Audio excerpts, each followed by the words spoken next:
Mais Éphésiens 6 dit « Levez le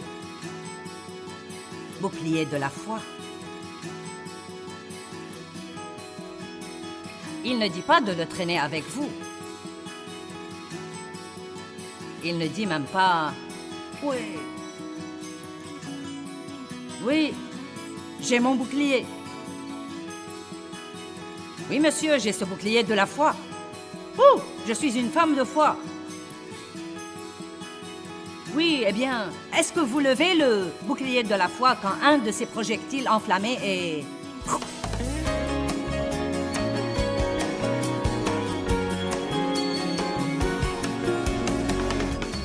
Eh bien, Père, nous te rendons grâce pour la parole aujourd'hui. Nous te sommes reconnaissants de nous avoir permis d'être ici. Merci de ce que nous avons toujours la liberté de faire ce genre de choses dans cette nation, et je prie que nous ne perdrons jamais cette liberté. Que ta parole nous touche aujourd'hui, au nom de Jésus. Amen. Eh bien, revenons à Marc 11, 22. Nous allons parler aujourd'hui du bouclier de la foi. Vous savez, nous les chrétiens parlons beaucoup de la foi, mais... Croire à Jésus-Christ comme votre sauveur est une chose, c'est une chose pour laquelle nous exerçons notre foi. Mais il y a beaucoup d'autres choses pour lesquelles nous devons exercer notre foi et que peut-être nous manquons. Par exemple, il y a toutes sortes de gens qui croient à Jésus qui vivent sous la condamnation tout le temps. Pourquoi ne pas utiliser votre foi pour vivre libéré de la culpabilité et de la condamnation?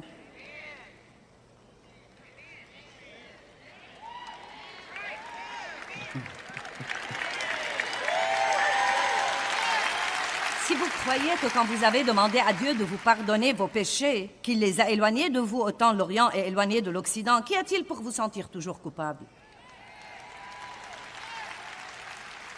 J'essaye donc de dire que bien que nous ayons la foi et que nous disions, eh bien, je crois à Jésus, cela n'est pas vraiment la fin de la foi. À partir de là, nous sommes censés apprendre à vivre par la foi. Le juste vivra par la foi. Nous sommes justifiés devant Dieu par la foi. Nous sommes sanctifiés par la foi. Nous sommes rachetés par la foi. La satisfaction de nos besoins vient par la foi. J'allais à l'église pour beaucoup d'années et je croyais à Jésus, mais c'était pratiquement la fin de ce que je croyais. Je ne savais même pas que je pouvais espérer en Dieu pour d'autres choses. Je me rappelle avoir un jour rencontré dans un magasin une employée et nous nous sommes parlé, j'ai su qu'elle était chrétienne. Je lui ai donc demandé à propos des affaires. Comment vont les affaires? Tu travailles à la commission, tu touches un salaire. Vous savez, nous avons bavardé. Et elle a dit, eh bien, les choses ne sont pas très bonnes. Elle a dit, j'ai un quota que je dois faire.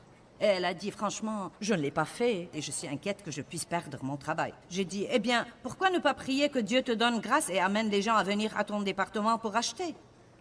Eh bien, vous voyez, c'était très normal pour moi car j'ai appris que je pouvais exercer ma foi pour des choses comme ça. Mais elle m'a regardée et m'a dit, eh bien... elle était croyante toute sa vie. Elle m'a regardée et m'a dit, « Eh bien, tu veux dire qu'il n'y a pas de mal à demander à Dieu de l'argent? » Donc, voilà, elle était chrétienne, elle allait à l'église tout le temps, elle croyait au Christ, mais elle ne savait pas qu'elle pouvait exercer sa foi pour quelque chose aussi simple que de pourvoir à ses besoins ou pour que Dieu amène les clients dans sa direction.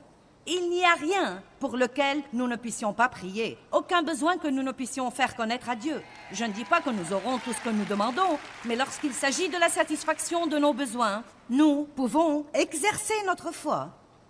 Mais vous voyez, elle doit être exercée. Et parfois, à dire vrai, nous sommes un peu paresseux. Donc aujourd'hui, nous aurons des paroles pour les gens paresseux.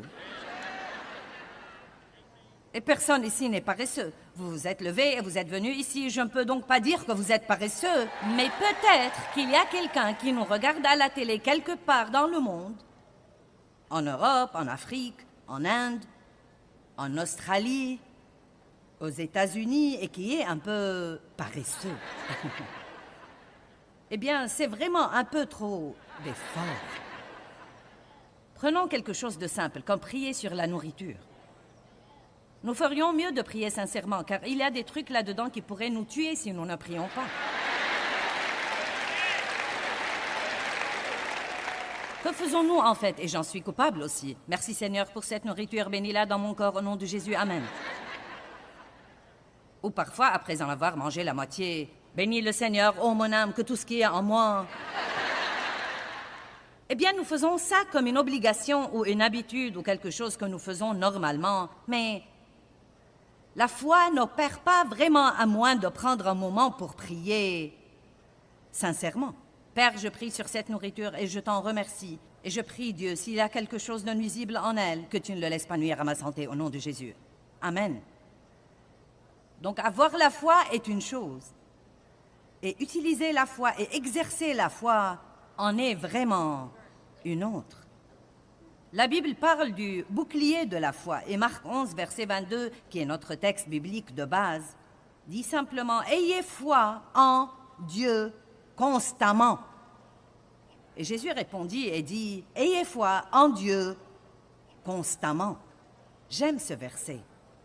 Non pas de temps en temps, non pas occasionnellement, non pas jusqu'à ce que vous soyez fatigué d'attendre votre exaucement, mais ayez foi en Dieu constamment. Maintenant, apprenons quelques faits sur la foi.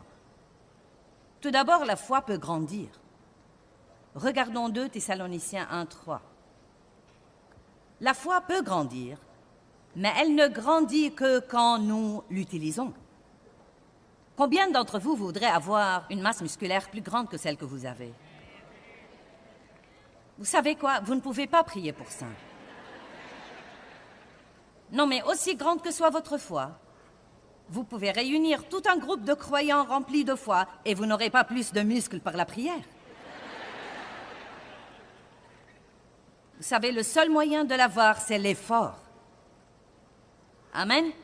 Vous devez utiliser ce muscle et plus vous l'utilisez, le muscle commencera à grandir. Et ensuite, pour le faire grandir davantage, vous devez soulever des choses plus lourdes ou faire des choses plus dures. Donc pourquoi pensez-vous que nous traversons quelque chose et nous le passons et nous disons « Ah ».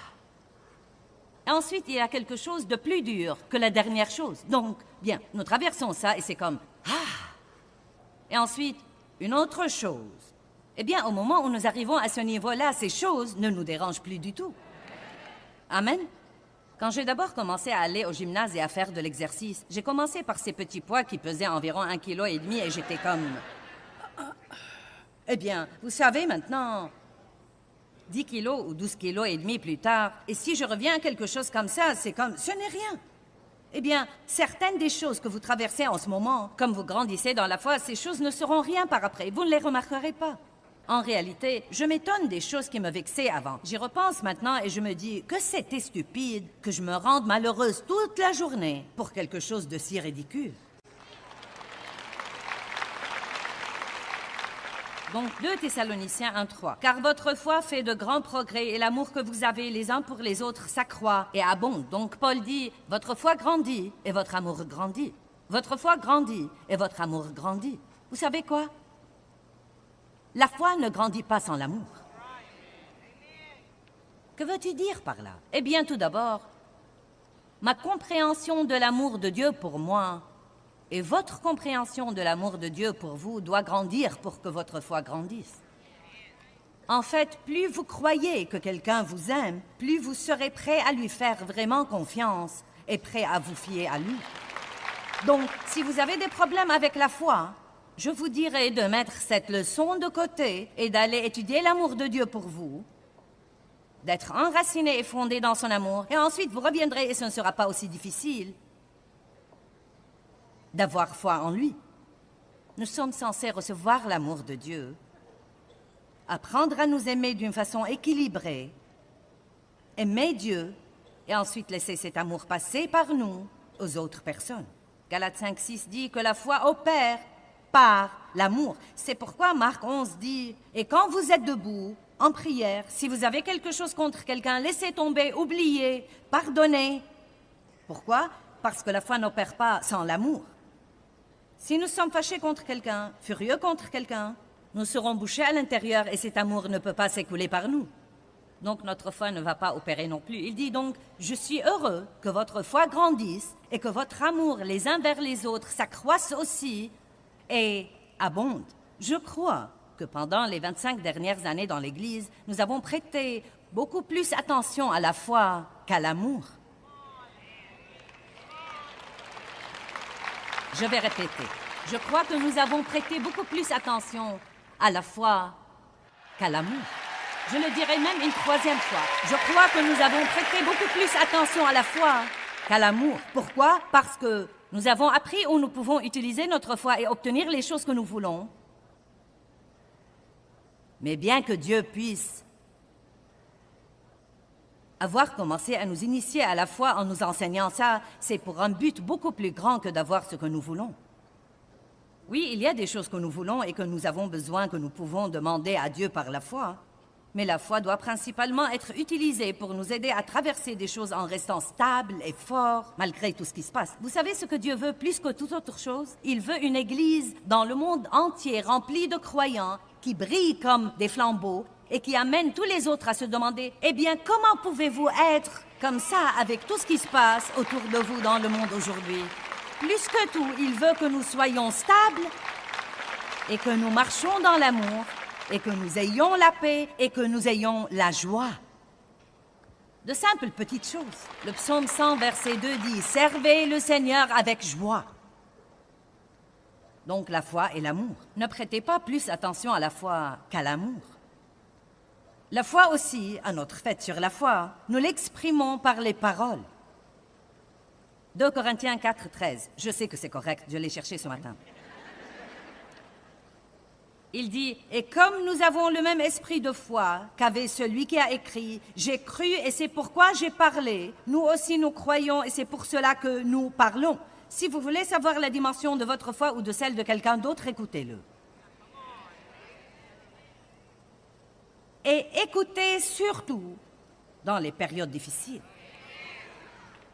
Écoutez surtout quand vous devez attendre plus longtemps que vous ne le voudrez.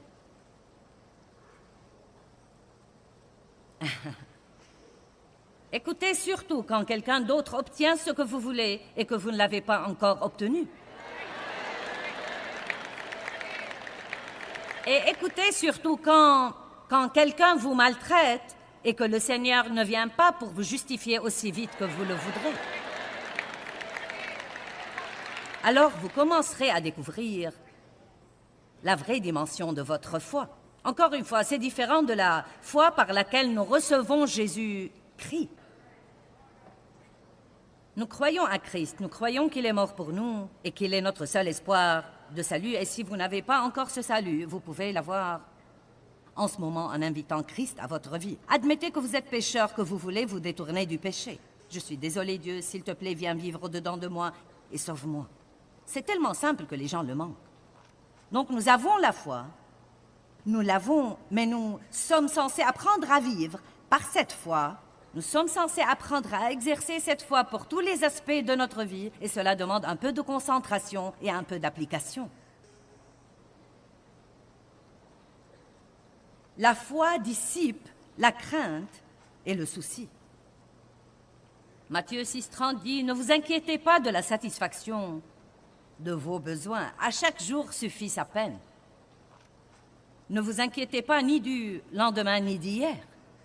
Exercez votre foi tous les jours, un jour à la fois. » Vous savez, j'ai des choses comme vous. J'ai en ce moment 2 situations qui ont lieu et qui sont un peu tendues et je dois m'occuper de quelques situations et je ne sais même pas comment je me suis fourrée là-dedans pour commencer. Mais vous savez comment ça se passe.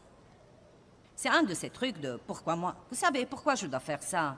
Mais néanmoins, je suis là-dedans et dois le mener à bonne fin. Donc, vous savez, les choses vont mal. Et donc, vous vous levez le matin et vous commencez à essayer de prier et vous commencez à penser « qu'en est-il de ceci et cela ?» Comme vous, je dois dire « non, je vais utiliser ma foi pour vivre aujourd'hui. » J'aurai ce dont j'aurai besoin demain quand viendra demain. Nous devons tous faire ça. Mais vous voyez, c'est quelque chose que vous devez faire exprès. Vous devez exercer votre foi exprès sur ce plan et apprendre à vous parler tout seul s'il le faut et vous rappeler des versets comme « Je ne dois pas m'inquiéter du lendemain ». Sûrement Dieu m'aime beaucoup plus que les oiseaux et je n'ai jamais vu un oiseau sur une branche avoir une dépression parce qu'il ne sait pas d'où viendra son vers suivant. Non, mais Dieu dit qu'il nourrit les oiseaux. Il n'y a rien de plus beau dans le monde que les fleurs et Dieu s'occupe d'elles. Nous ne devons donc pas nous inquiéter, car Dieu s'occupe de nous. Mais bien que nous ne devions pas nous inquiéter, nous devons exercer notre foi là-dessus. Vous voyez, je crois que c'est là que nous sommes paresseux parfois. Nous disons Dieu s'en occupera. Le lui avez-vous demandé? Avez-vous prié là-dessus? Est-ce que votre confession s'aligne sur ce que vous dites que vous croyez? Ce sont les domaines où nous exerçons notre foi, et si nous jouons notre rôle, Dieu ne manquera jamais de jouer le sien. Jésus a même dit aux disciples, quand ils étaient craintifs dans la tempête, « Si vous aviez assez de foi, vous n'auriez pas craint la tempête. » Pourquoi Dieu nous laisse-t-il traverser des choses? Parce que la foi grandit par l'expérience avec Dieu. Ma foi est tellement plus forte maintenant qu'elle ne l'était il y a 36 ans, quand je suis entrée dans une relation sérieuse avec Dieu, et j'étais chrétienne longtemps avant de devenir sérieuse. Bonjour. Allez, je m'adresse à certains d'entre vous qui me regardent à la télé en ce moment. Et n'éteignez pas le poste non plus.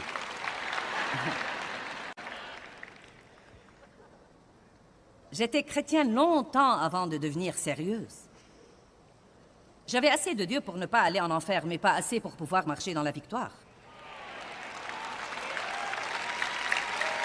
Allez.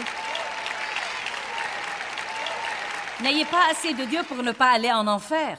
Ayez assez pour marcher dans la victoire et prendre quelqu'un d'autre au ciel avec vous. Eh bien, je suis sûrement contente d'avoir persévéré et permis à Dieu de me faire grandir un peu. Juste hier soir, nous avions 1102 personnes qui ont reçu le Christ. Juste hier soir. Non, mais j'ai passé des années comme une pas si sérieuse chrétienne qui défile à l'église toutes les semaines, puis rentre à la maison. Pour autant que je sache, personne n'a jamais été sauvé à cause de ma vie. Mais une fois que vous devenez sérieux avec Dieu, une fois que vous commencez vraiment à exercer votre foi pour croire tout ce qu'il dit, la foi est une force puissante qui peut changer beaucoup de choses dans votre vie. La foi guérit le malade. Aussi nombreux que soient les médicaments aujourd'hui et aussi nombreux que soient les traitements médicaux que nous pouvons avoir, nous ne devons pas oublier avant tout de prier Dieu de nous garder sains. Amen. Si vous ne connaissez pas bien le désir de Dieu de guérir les malades, lisez Matthieu 8, les 17 premiers versets, et vous verrez qu'il guérissait les gens chaque fois qu'ils se retournaient. Mais l'incroyance peut empêcher Dieu de faire ce qu'il veut faire. Maintenant, regardons Matthieu 13, 58. Et il ne fit pas beaucoup de miracles dans ce lieu à cause de leur incrédulité, leur manque de foi dans la mission divine de Jésus. Dieu travaille donc tout le temps, mais en fait, nous recevons ce qu'il fait par la main de la foi. Nous devons exercer notre foi et dire « Dieu, je crois ta parole et je veux me l'approprier. » Donc, voici certaines des choses que fait la foi. La foi pourvoit à nos besoins. La foi nous sauve du péché. La foi peut nous faire vivre complètement libérés de la culpabilité. Wow! La foi nous remplit du Saint-Esprit. Par la foi, nous pouvons croire que nous sommes agréables à Dieu, même dans notre état imparfait. La foi purifie le cœur, elle sanctifie la personne, elle apporte la révélation, elle nous justifie, elle nous donne l'accès à la présence de Dieu. Par la foi, nous sommes justifiés devant Dieu. La foi nous donne la sécurité et la confiance. Elle apporte la bénédiction et l'espérance. Elle produit de bonnes œuvres. Elle édifie. Elle nous façonne à l'image de Dieu et elle éteint tous les projectiles enflammés que l'ennemi nous lance.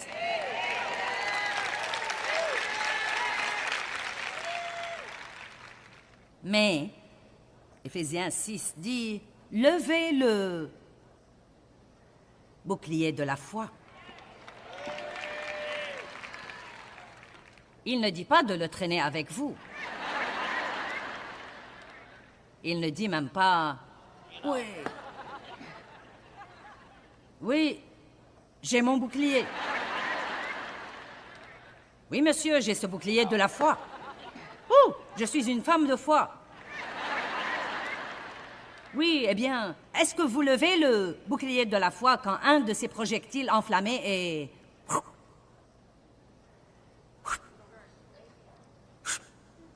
Un autre mensonge? Non, je ne crois pas ça. Une autre attaque? Non, je ne crois pas ça. Éphésiens 6, 16. Je crois que je vais le laisser là pour que vous le voyiez. Éphésiens 6, 16 dans la Bible amplifiée dit « Levez surtout le bouclier protecteur de la foi qui sauve, par lequel vous pourrez éteindre tous les projectiles enflammés du malin. » Et la traduction King James dit « Par-dessus tout ». Quelqu'un peut dire « Par-dessus tout » ? Par-dessus tout, prenant le bouclier de la foi, par lequel vous pourrez éteindre tous les projectiles enflammés du malin. Mais de nouveau, ce bouclier, la foi, ne nous sert à rien à moins de la prendre, de la lever, de l'extérioriser, de la libérer, de l'exercer. Et comment exerçons-nous notre foi? Par la prière, par les paroles et par l'action inspirée de Dieu et remplie de foi. Pas n'importe quel genre d'action, mais l'action inspirée de Dieu et remplie de foi. Que dit la Bible dans Jacques 1? Elle dit « La foi sans les œuvres est morte. Non pas les œuvres de la chair, mais les œuvres que Dieu nous dit de faire. » Donc, nous voyons que nous ne devons pas être paresseux. Puis-je vous dire une chose? Il ne suffit pas d'aller à l'église et de déposer votre postérieur sur un banc. Qu'importe, vous pouvez aller 4 fois par semaine et écouter quelqu'un d'autre qui s'est donné beaucoup de peine et n'a pas été paresseux. Vous donnez la parole de Dieu, vous la donnez à la petite cuillère et ensuite vous sortez au pas et vous rentrez chez vous et vous revenez la semaine d'après pour prendre un autre pas. Ça ne suffit pas. C'est un commencement, mais ça ne suffit pas. C'est bon, mais ce n'est pas assez. Eh bien, que veux-tu que je fasse? Eh bien, vous pouvez commencer par prendre quelques notes ou acheter une copie enregistrée des messages que vous écoutez et vous pouvez rentrer chez vous et étudier. Écoutez quelqu'un d'autre vous dire quelque chose est un niveau, mais quand vous étudiez, ces informations pourront devenir une révélation pour vous.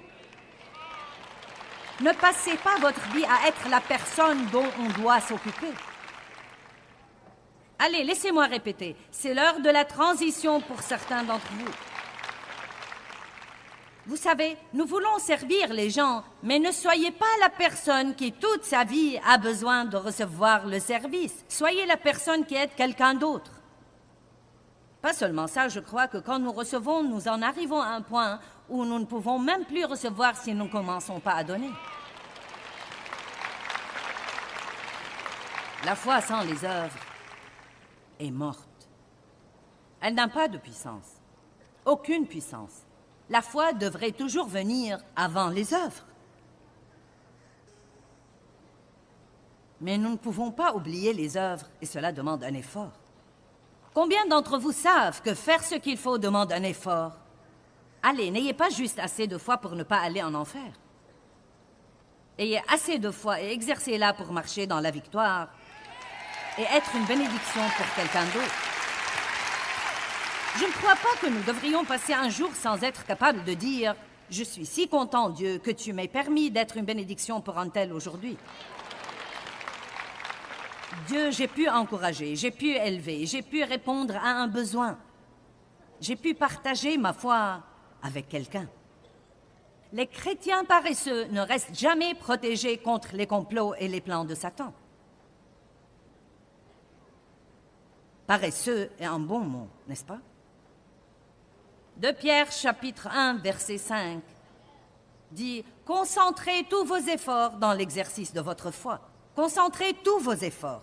Pour cette raison même, joignez votre diligence aux promesses divines. » Nous avons donc les promesses de Dieu. Mais il dit « Concentrez tous vos efforts dans l'exercice de votre foi pour acquérir la vertu, l'excellence, la résolution, l'énergie chrétienne. » Et ensuite, il dit d'autres choses. Mais l'essentiel est que vous devez faire un effort pour exercer votre foi. L'espoir est une bonne chose.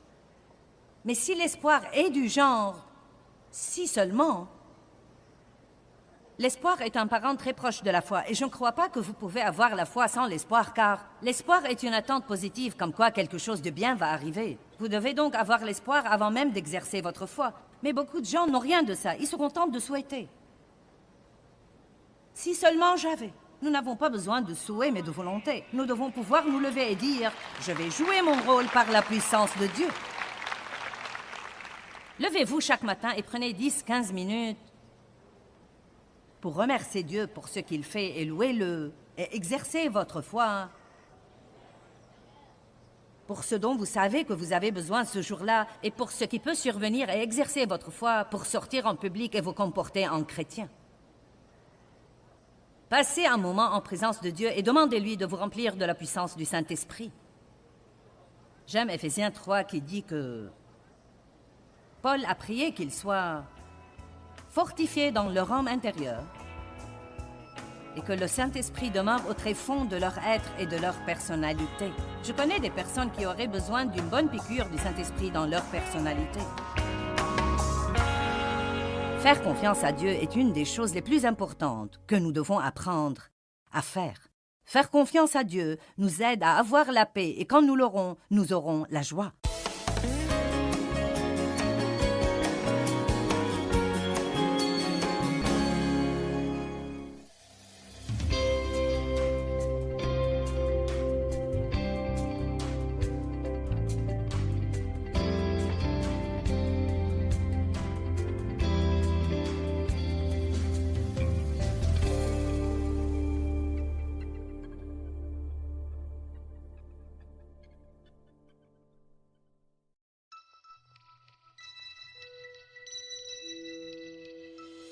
Nous devons vivre prêts.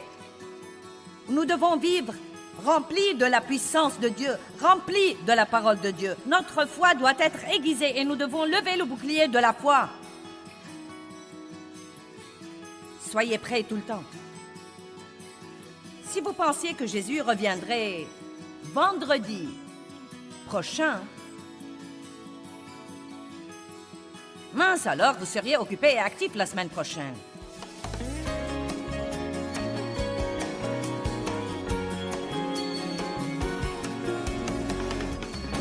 Je crois que Matthieu 25 est un des meilleurs chapitres de la Bible à lire si vous traversez une période de paresse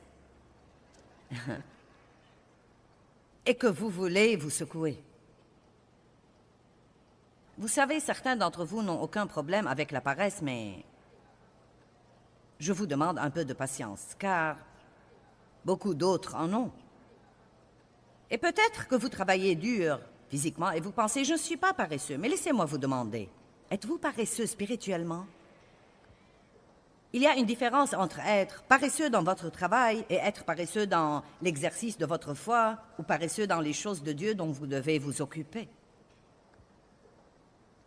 Attendre Dieu n'est pas une activité charnelle, mais vous êtes spirituellement actif quand vous attendez Dieu. Je te fais confiance, Dieu. J'espère en toi. J'exerce ma foi. Je ne veux pas agir dans la chair, là. J'ai confiance en toi. Matthieu 25:1. Alors il en sera du royaume des cieux comme de 10 jeunes filles qui prirent leur lampe et sortirent à la rencontre de l'époux. 5 d'entre elles étaient insensées et 5 étaient sages. Les insensés, en prenant leur lampe, ne prirent pas d'huile en plus avec elles. Le chrétien paresseux ne fait rien en plus. Ceux d'entre vous qui me regardez pendant que vous êtes allongés sur vos lits en ce moment,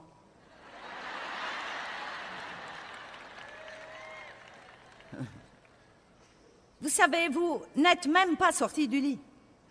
Vous aviez déjà réglé la télé sur la bonne chaîne et avec les yeux toujours endormis, vous avez pris la télécommande et dit « J'espère que Joyce a une bonne parole pour moi aujourd'hui. » Allez, je sais.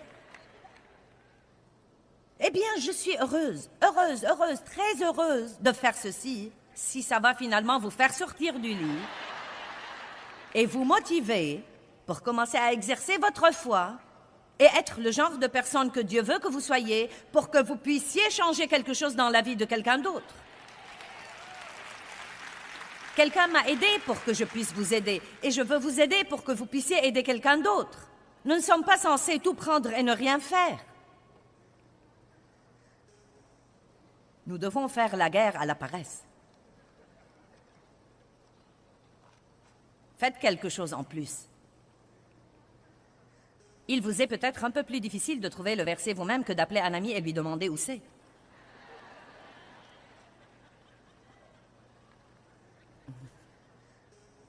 Allez, vous riez trop. Il y a quelque chose qui ne va pas avec ça. Je m'inquiète quand vous riez autant. Si vous découvrez vous-même où est le verset, vous ne l'oublierez plus. Mais les sages prirent avec elles de l'huile dans leurs flacons, en plus de l'huile qui était dans leur lampe. Or, comme l'époux, le marié, tardait à venir, elles s'assoupirent toutes et s'endormirent. Nous nous lassons tous d'attendre et s'endormir. Mais au milieu de la nuit, un cri retentit, « Voici l'époux, sortez à sa rencontre !» Alors toutes ces vierges se levèrent et apprêtèrent leurs lampes. Et les insensés dirent aux sages, « Donnez-nous de votre huile, car nos lampes s'éteignent. » Je peux les entendre en ce moment. « Sœur,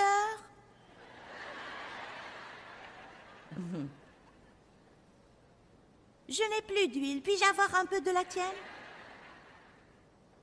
Mais les sages répondirent, « Il n'y en aura pas assez pour nous et pour vous. Allez chez les marchands et achetez-en pour vous. » Et pendant qu'elles allaient faire ce qu'elles auraient dû faire il y a longtemps, l'époux arriva. Elles ont tout raté. Alléluia. Verset 13. « Veillez donc, prêtez strictement attention et soyez prudents et actifs. Car vous ne savez ni le jour ni l'heure où viendra le Fils de l'homme. » Nous devons vivre prêts. Nous devons vivre remplis de la puissance de Dieu, remplis de la parole de Dieu. Notre foi doit être aiguisée et nous devons lever le bouclier de la foi. Soyez prêts tout le temps. Si vous pensiez que Jésus reviendrait vendredi prochain, mince alors, vous seriez occupés et actifs la semaine prochaine. Allez, pensez aux choses que vous ferez la semaine prochaine et que vous ne feriez pas si vous croyez que Jésus reviendrait dans une semaine. Oh, je vous panique à tous, n'est-ce pas? Nous devons vivre prêts. Vous savez, je sais que les différentes personnes ont des tendances différentes et je ne suis pas le genre de personne qui a tendance à s'inquiéter excessivement de la date du retour de Jésus. Je n'entre pas dans les trucs d'avant, au milieu et après la tribulation. Serons-nous là pour la tribulation? Ne serons-nous pas là? Quand est-ce que Jésus reviendra? Vous savez. Je crois que nous devrions discerner les signes des temps et ils sont partout. Donc, quel que soit le temps de son retour, il est maintenant beaucoup plus près qu'il ne l'était il y a quelque temps. Et chaque jour, nous nous en rapprochons, mais je crois vraiment que nous devons vivre prêts. Je ne crois pas que nous devons nous préparer, je crois que nous devons vivre prêts. Si vous marchez dans votre autorité et si vous savez que vous êtes en Christ à tout moment, quand le diable viendra contre vous, vous n'aurez pas à vous démener pour essayer de prendre l'autorité. Je prends l'autorité sur toi aujourd'hui. Tu ne vas pas me faire ça. J'ai découvert que si vous marchez dans l'amour, le diable ne peut pas vous toucher.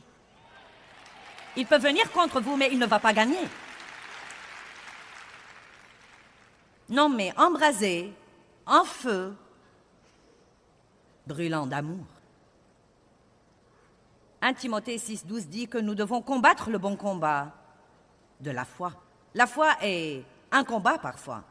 1 Jean 5,4.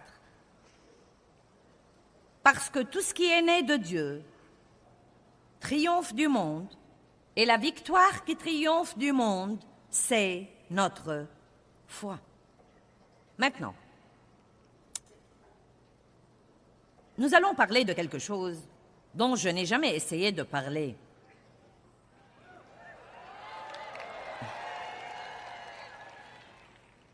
Nous verrons donc ce qui arrivera, car je veux vous enseigner aujourd'hui que bien que vous exerciez votre foi pour avoir les choses que vous voulez et dont vous avez besoin,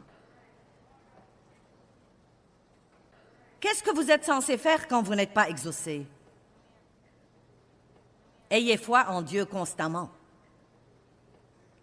Ce qui est agréable à Dieu, c'est notre foi. Et si nous voulons être agréables à Dieu, nous devons apprendre à rester dans la foi aussi longtemps que ça prenne, indépendamment de ce que nous voyons et nous ressentons. Que ce soit juste ou que ce soit injuste, que ça nous semble juste ou injuste, si Dieu nous rend justice en 2 jours ou si ça lui prend 20 ans,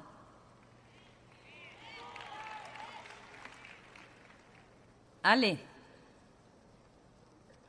Mon père a abusé de moi sexuellement et il m'a fallu 55 ans pour voir la justice. Mais je suis finalement arrivée à mener mon père au Seigneur et je l'ai baptisé.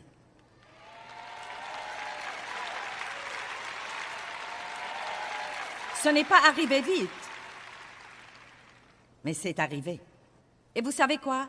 Même s'il n'avait jamais reçu Christ, ma position serait toujours de croire, même quand il est mort. La seule chose qui peut mettre fin à la foi, c'est l'exaucement.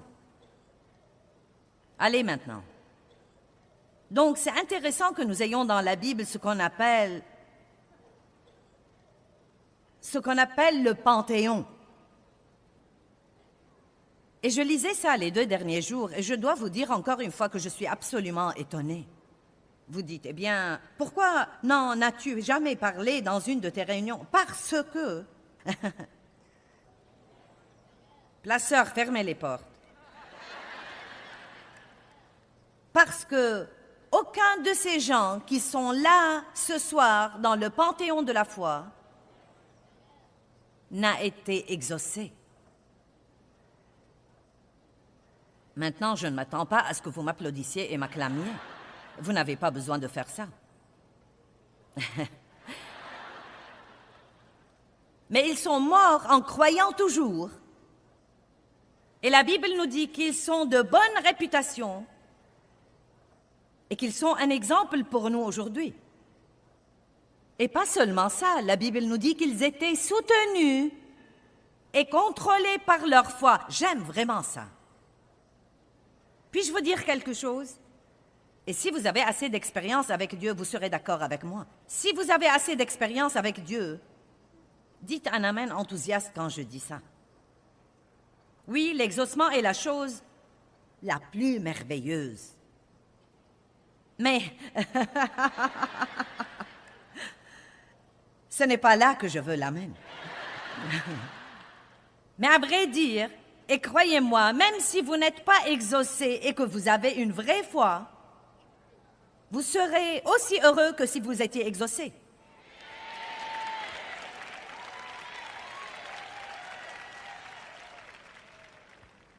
Et je suis arrivée à la conclusion que si je ne partage pas ça, non seulement avec vous, mais avec tous ceux qui nous regardent à la télé dans le monde entier, je ne vous rends pas service à ce moment-là, car je ne vais pas me tenir ici et vous dire que si vous exercez votre foi, vous aurez tout ce que vous voulez dans la vie. Je suis désolée, mais je ne vais pas vous dire ça, car je ne crois pas que la Bible le dit. Parce qu'il y a des fois où nous prions mal. Jacques 4 dit, vous ne possédez pas parce que vous ne demandez pas. Ou vous demandez et vous ne recevez pas parce que vous demandez avec un mauvais but et un motif mauvais et égoïste, ou parce que vous demandez mal. Ce n'est pas parce que nous voulons quelque chose qu'il est forcément dans le plan de Dieu pour nous en ce moment, ou peut-être jamais, mais je vais vous dire une chose, et écoutez-moi. Si vous connaissez vraiment Dieu, si vous savez vraiment qui il est, et si vous connaissez son caractère, et si vous savez vraiment qu'il vous aime, à ce moment-là même, si vous n'êtes pas exaucé, vous aurez la confiance que Dieu a quelque chose de mieux pour vous.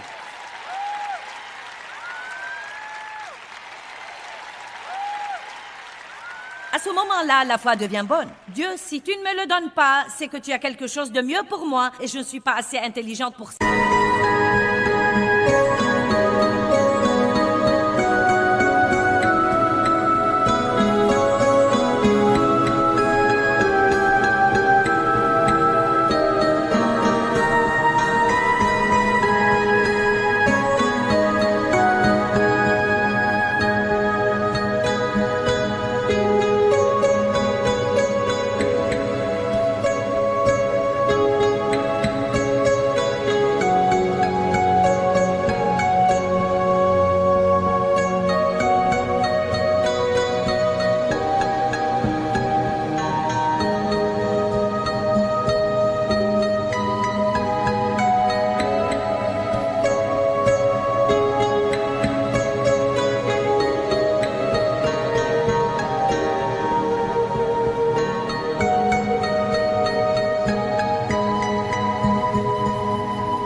le demander.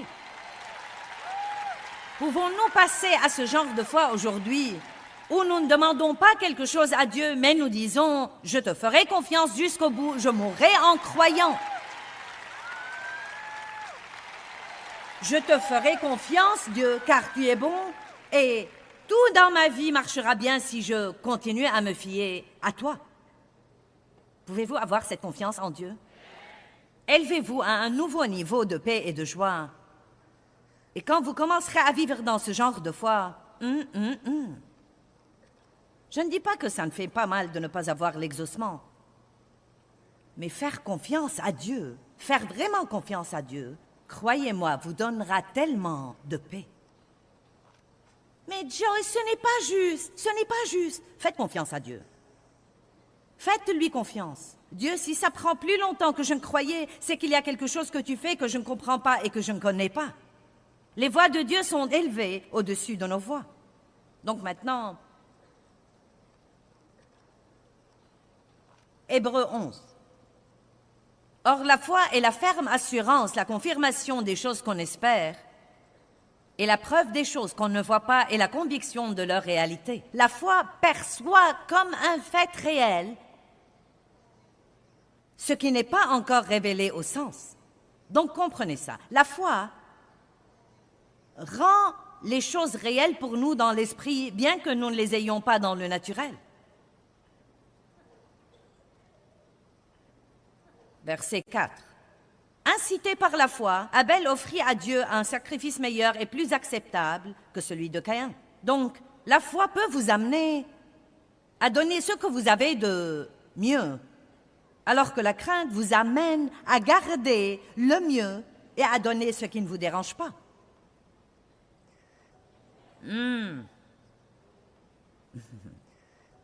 Verset 5.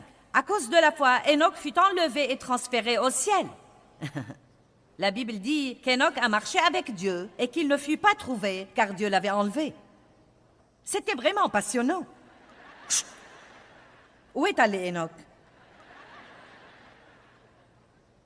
Sans la foi, il est impossible d'être agréable à Dieu. Car celui qui s'approche de Dieu doit croire qu'il existe et qu'il récompense ceux qui le recherchent diligemment. Dieu est bon. Incité par la foi. Maintenant, je veux juste attirer votre attention sur le fait que ceux-ci étaient des gens. Incité par la foi, Noé, divinement averti de choses qu'on ne voyait pas encore, prit la prédiction au sérieux et construisit diligemment et révérencieusement une arche pour sauver sa famille.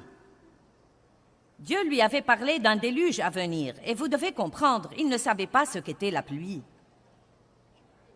Et il lui a fallu 100 ans pour construire l'arche. Et tout le monde croyait qu'il était complètement dingue.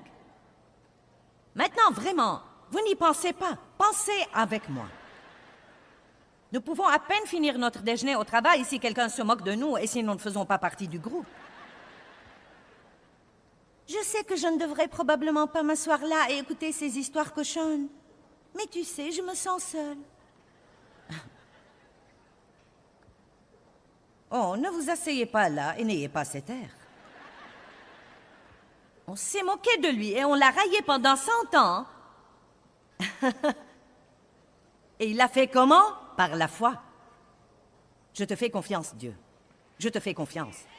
Je te fais confiance. Et écoutez, quand j'ai fait un pas de foi en 76, pour faire ce que je fais en ce moment, j'ai perdu tous mes amis. On m'a demandé de quitter mon église. Tout le monde croyait que j'étais complètement dingue.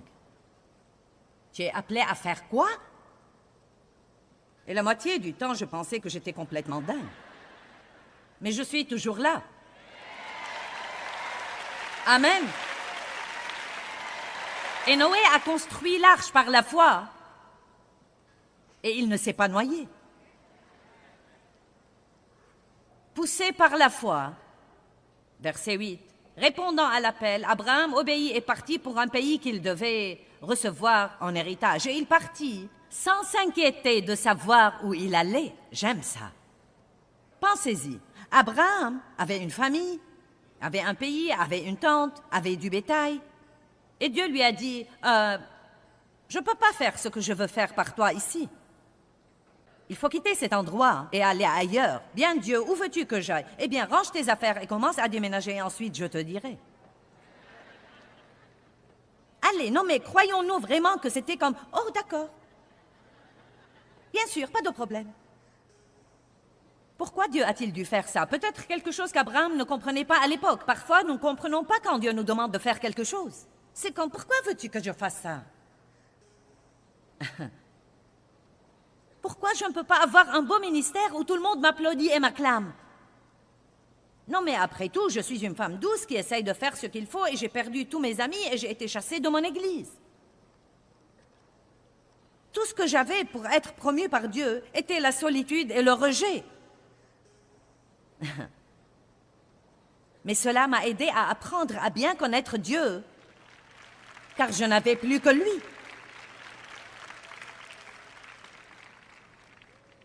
Une grande partie de la famille d'Abraham était des idolâtres, et ce que Dieu voulait faire par lui, il ne pouvait pas le faire à moins de le faire sortir de là. Va dans le pays que je te montrerai. Il y est donc allé. Incité par la foi, il vint résider à titre provisoire dans la terre,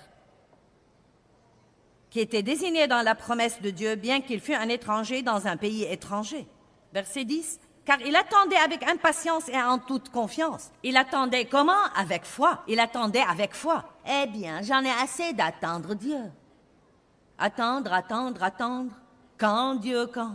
Pourquoi rien ne m'arrive? Dis-moi, Dieu. Mais si nous attendons avec foi et attendons avec assurance, nous pourrons dire, je me fiche pas mal de ce que je vois ou de ce que je ressens, je crois vraiment que Dieu travaille.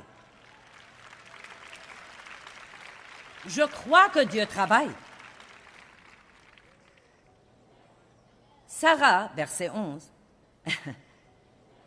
qui n'était plus en âge d'avoir des enfants et était ridée partout où l'on peut être ridé, reçut par la foi une puissance physique pour donner naissance à un enfant. Wow! Verset 13. Tous ces gens moururent soutenus et contrôlés par leur foi, sans avoir obtenu la réalisation tangible de la promesse de Dieu. Eh bien, minute, Sarah a eu un enfant, oui, c'est vrai. Mais ils attendaient quelque chose bien au-delà de ça. Ils attendaient avec impatience le Messie, à qui nous nous fions maintenant et que nous aimons. Ils attendaient avec impatience d'entrer dans cette terre promise, et ils ont voyagé toute leur vie pour y arriver, et ne sont jamais entrés. Mais ils sont morts dans la foi.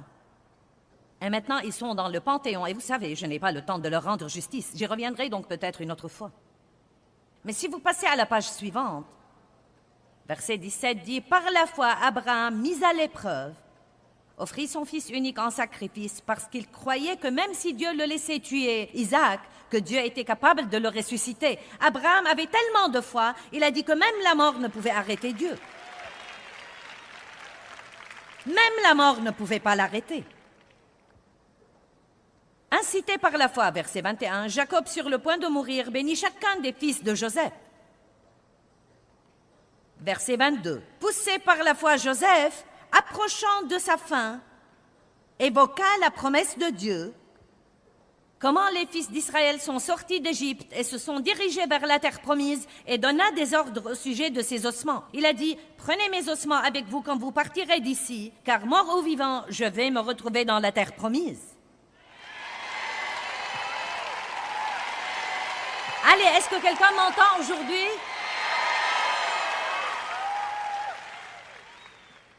Qu'avons-nous à craindre? Même si nous n'obtenons pas tout ce que nous voulons ici, supposons que nous vivions vieux, 100 ans, ensuite nous avons l'éternité pour avoir tout ce que nous pourrions jamais vouloir.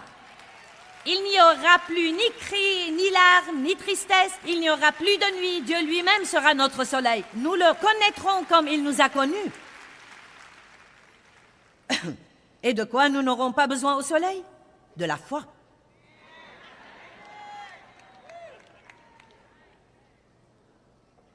Car nous aurons tout. Restez avec moi. Quand Moïse est né et qu'on tuait tous les enfants, Sa mère avait assez de foi pour dire « je vais le cacher » et le mettre sur le bord du fleuve et faire confiance à Dieu. Et vous connaissez l'histoire. La fille de Pharaon l'a trouvé et l'a élevé comme son fils. Et c'était exactement ce que Dieu voulait, parce que ça a mis Moïse exactement dans la position où il devait être. Moïse, devenu grand et ayant vu l'oppression de son peuple, dit la Bible dans le chapitre 25, j'aime ça, je veux dire dans le verset 25. Il choisit d'être dans l'affliction, la souffrance et les difficultés et de supporter l'opprobre du peuple de Dieu plutôt que de jouir pour un temps du péché. Il a quitté cette grande position. Il a fait ça par la foi. Parfois, vous devez vous lancer dans des choses par la foi et parfois vous éloigner des choses par la foi. Est-ce que quelqu'un m'entend aujourd'hui? Et ainsi de suite. Motivé par la foi, il a quitté l'Égypte.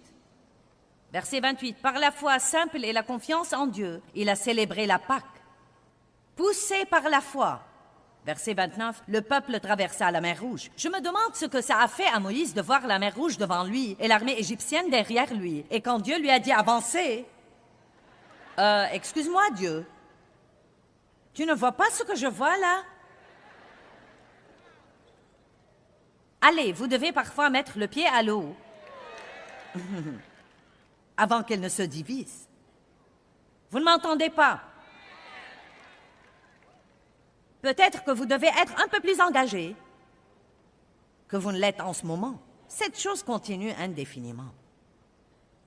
Verset 32, j'ai presque fini. Et que dirais-je encore, car le temps me manquerait pour parler de Gédéon, Barak, Samson, Jephthé, David, Samuel et de tous les autres prophètes qui, grâce à la foi, conquirent des royaumes, exercèrent la justice, obtinrent des bénédictions promises, fermèrent la gueule des lions, éteignirent la puissance du feu. Le verset 39 le dit encore. Tous ceux-là, s'ils ont reçu bon témoignage, grâce à leur foi en Dieu, n'ont cependant pas obtenu la réalisation de la promesse. Maintenant, je sais que certains d'entre vous pensent que c'est décourageant.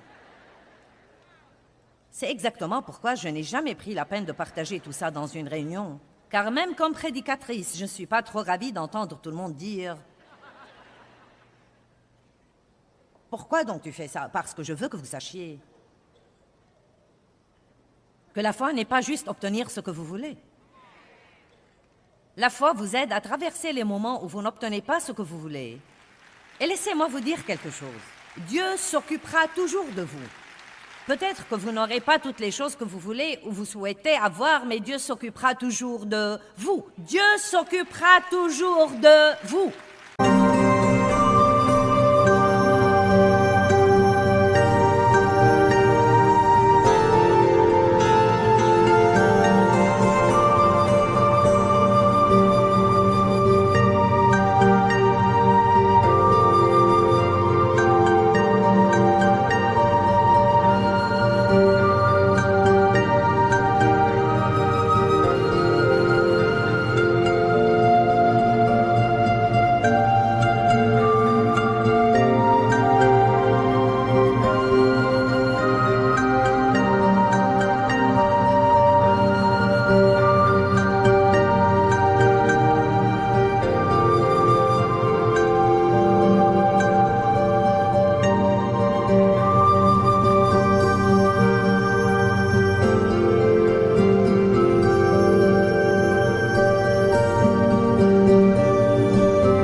Et ils ne comprenaient pas pourquoi ils n'ont pas eu l'accomplissement. Mais le verset 40 dit, puisque Dieu pensait à nous, et puisqu'il prévoyait pour nous mieux encore, il ne devait pas, ces héros et ces héroïnes de la foi, arriver sans nous à l'accomplissement avant que nous ne puissions les rejoindre. Donc Dieu leur a en fait demandé de faire ce sacrifice, de continuer à lui faire confiance sans voir l'accomplissement de leurs rêves pour qu'il laisse la porte de la grâce ouverte à nous, les nations, pour que nous nous rassemblions et pour que nous puissions tous ensemble entrer au pas quand Jésus reviendra. Amen. Faire confiance à Dieu est une des choses les plus importantes que nous devons apprendre à faire. Faire confiance à Dieu nous aide à avoir la paix et quand nous l'aurons, nous aurons la joie.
Đi khắp phương trời vẫn nhớ tới quê hương, người về đây thăm làng trù quê mẹ và làng sen quê cha, xúc động bồi hồi người rơi giọt lệ, thương mái nhà tranh thương đất mẹ nghèo.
Thank